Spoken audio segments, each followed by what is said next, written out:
জেনা করে ফেললে মাপ চাওয়ার নিয়ম কি? আমরা তো কিয়ামত অবধি বাঁচব না, তাই দাজ্জালের হাত হতে পরিত্রাণ পাওয়ার দোয়া পড়ে লাভ কি? মোজা পড়লে তো টাকনো ঢেকে যায়, তাহলে কি করব? নবজাতকের বমি কাপড়ে লাগলে নামাজ হবে কি? আমাদের বাইর এক ভাই কিছু টাকা পাবেন, অনেক বছর হয়ে গেল, তখন আমাদের দেওয়ার মতো অবস্থা ছিল না। এখন তাকে দিতে চাই, কিন্তু ও এখন নিবে না। ওর কাছে বাবার পক্ষ হয়ে ক্ষমা চাইছি, ও বলে ও নাকি পরকারে নিবে। এখন আমাদের করণীয় কি? লাইলাতুল কদরকে প্রতি বছর একই রাতে হয় নাকি এক এক বছর এক এক রাতে হয়, প্রশ্ন করেছেন নাইম আহমেদ। মিজান হাসান আপনি লিখেছেন, রমজানে ওমরা করার বিশেষ কোনো ফজিলত আছে কিনা, ওমরা করার কি নির্দিষ্ট কোনো সময় আছে? এশার সালাত কি 12টার পরে পড়া যাবে? কেউ খেতে বসলে তাকে সালাম প্রদান করা যাবে কিনা? ঘরে বিয়ের উপযুক্ত মেয়ে রেখে হজ করা যায় না, একথা কতটুকু সত্য? আল্লাহ মাফ করুক ভাই জাইনুল ইসলাম, আপনার প্রশ্ন উত্তর হলো, যদি জেনা করে ফেলে তাহলে আল্লাহর কাছে তওবা নাসুহা করতে হবে, অর্থাৎ আর জীবনে কখনো জেনার ধারে কাছেও যাবে না, জেনা হতে পারে সেরকম জায়গাগুলো থেকে বেঁচে থাকবে, এই মর্মে প্রতিজ্ঞা করবে। যা হয়েছে তার জন্য আল্লাহর কাছে খুবই লজ্জিত হয়ে ক্ষমা প্রার্থনা করবে। আল্লাহর শাস্তি জাহান্নামে, জেনাকারদেরকে জাহান্নামে শাস্তি দেওয়া হবে, সেটা কথা চিন্তা করে আল্লাহর কাছে ক্ষমা চাইবে কায়মনবকে চোখের পানি ফেলে।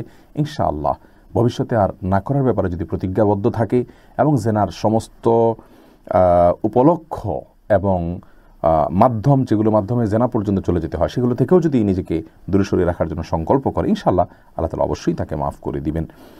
আমরা তো কিয়ামত অবধি বাঁচব না, তাই দাজ্জালের হাত হতে পরিত্রাণ পাওয়ার দোয়া পড়ে লাভ কি? দেখুন, কিয়ামত অবধি আপনি বাঁচবেন না, দাজ্জাল কবে আসবে সেটি আমরা কেউই জানি না। আল্লাহ রাব্বুল আলামিন শুধুমাত্র তার দাজ্জালের প্রকাশের বিষয়টা, কবে প্রকাশ ঘটবে, আল্লাহ তাআলা ভালো জানেন। অতএব আমরা দোয়া পড়ে যেতে হবে। রাসূল করিম সাল্লাল্লাহু আলাইহি সাল্লাম যেহেতু পড়ে গেছেন, আমরাও পড়ে যাব। আর আল্লাহ রাব্বুল আলামিন আমাদেরকে অনাগত যে ফিতনাসমূহ আছে সেগুলো থেকে মুক্ত রাখুন, সেই দোয়া যদি আমরা, সেই আশা যদি আমরা আল্লাহর কাছে করি, তাহলে দোয়া তো অবশ্যই করব। আর আল্লাহ রাব্বুল আলামিনের কাছে কোনো দোয়া করলে বান্দার সেই দোয়ার বিনিময়ে দুনিয়াতে যদি তিনি কিছু নাও পান, আখিরাতে আল্লাহর কাছে তার জন্য সওয়াব পান। অতএব দোয়াতে আমাদের কোনো ক্ষতির কোনো দিক নেই। মোজা পড়লে তো টাকনো ঢেকে যায়, তাহলে কি করব? ভাই পলাশ, মোজার জন্য এই বিধান নয়। জুতা, মোজা এগুলো তো টাকনোর নিচেই থাকবে, সেটাই স্বাভাবিক। যেগুলো উপরের পোশাক সেগুলো যদি নিচে যায় তাহলে সেক্ষেত্রে সেটি নিষেধাজ্ঞা।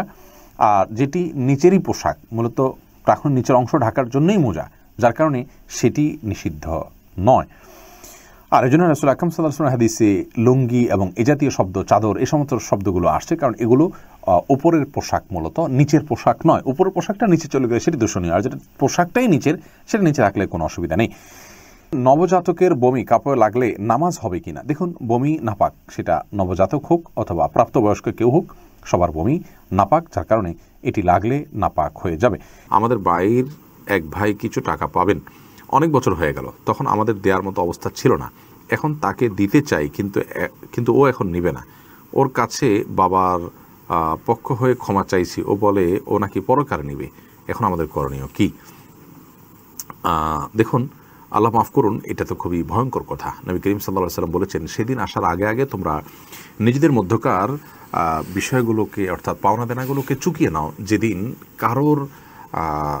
কেউ কাউকে মাফ করবে না এবং কেউ কারোর উপকারে আসবে না, নিজের সন্তানরা পর্যন্ত উপকারে আসবে না। তো এই কারণে এগুলো আগে থেকে আমাদের চুকিয়ে নেওয়া উচিত। যদি সে এরকম করে, তাহলে আপনি যদি খুব সিরিয়াসলি তাকে ধরেন, কায়মনোবাক্যে তার কাছে মাপ চান, খুব আন্তরিকতার সাথে যদি আপনি তাকে ধরেন, ইনশাআল্লাহ বিদিনিল্লাহ, তাহলে সেক্ষেত্রে আপনার এই বিষয়টিকে আল্লাহ তাআলা মাফ করতে পারেন এবং তার কাছ থেকে আপনি এটা মাফ পেতে পারেন।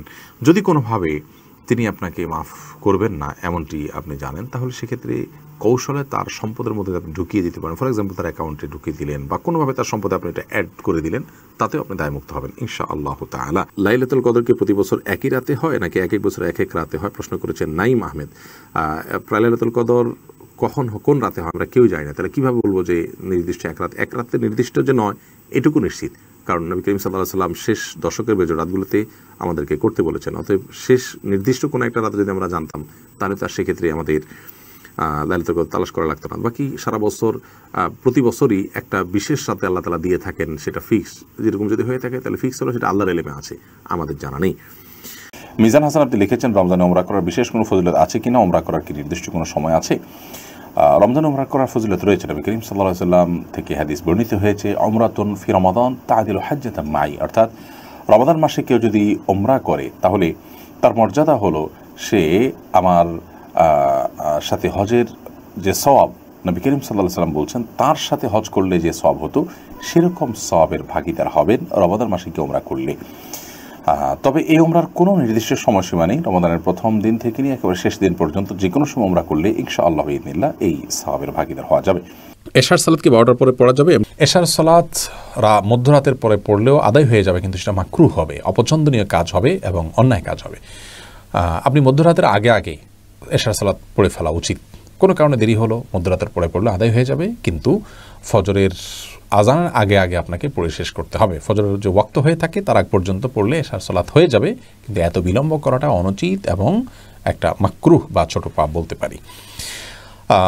মধ্যরাত এটি ভ্যারি করে, এক এক সময় এক এক অঞ্চলে 12টা, 12:30 বা তার আগে পরে হতে পারে। এই জন্য ঠিক টাইম ওই 12টা বা 1টা বা এই ঘন্টা মিনিটের সাথে সম্পৃক্ত না। বিষয়টা হলো যে সূর্য কখন ডুবেছে, ফজরের ওয়াক্ত কখন হয়, এই দুইটার মধ্যবর্তী যে সময়টা হবে ঠিক ওই সময়ের আগে আগে এই সালাতটা পড়ে শেষ করা উচিত।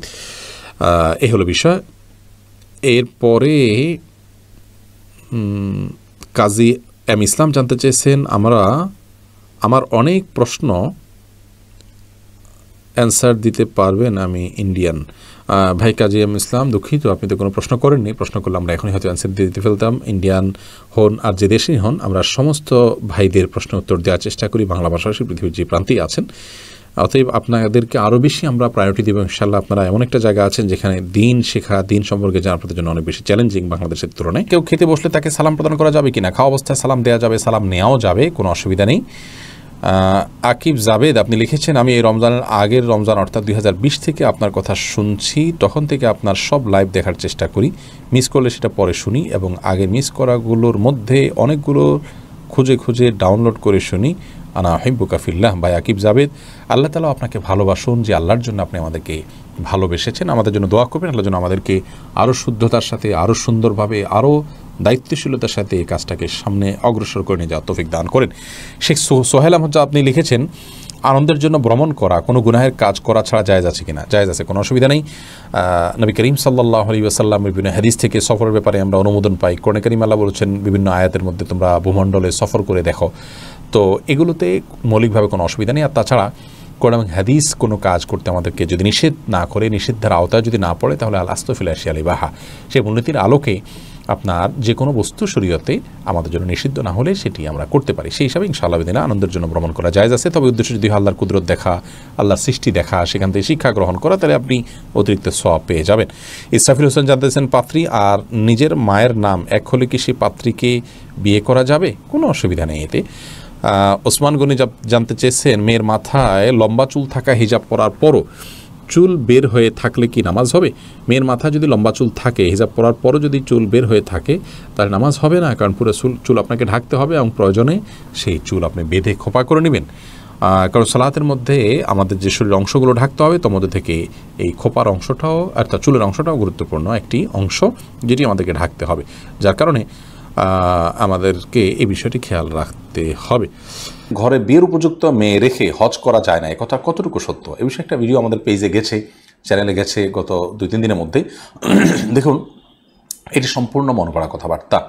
ঘরে বিয়ের উপযুক্ত মেয়ে থাকলে তাকে বিয়ে দেওয়া ছাড়া আপনি হজে যেতে পারবেন না, এটি কোরআন হাদিসে কোথাও বলা হয়নি। এটা আমাদের সামাজিক একটি উক্তি মাত্র। বিয়ের উপযুক্ত মেয়ে তার আল্লাহ তাআলা যখন বিয়ে নসিবে রাখবেন তখন বিয়ে হবে।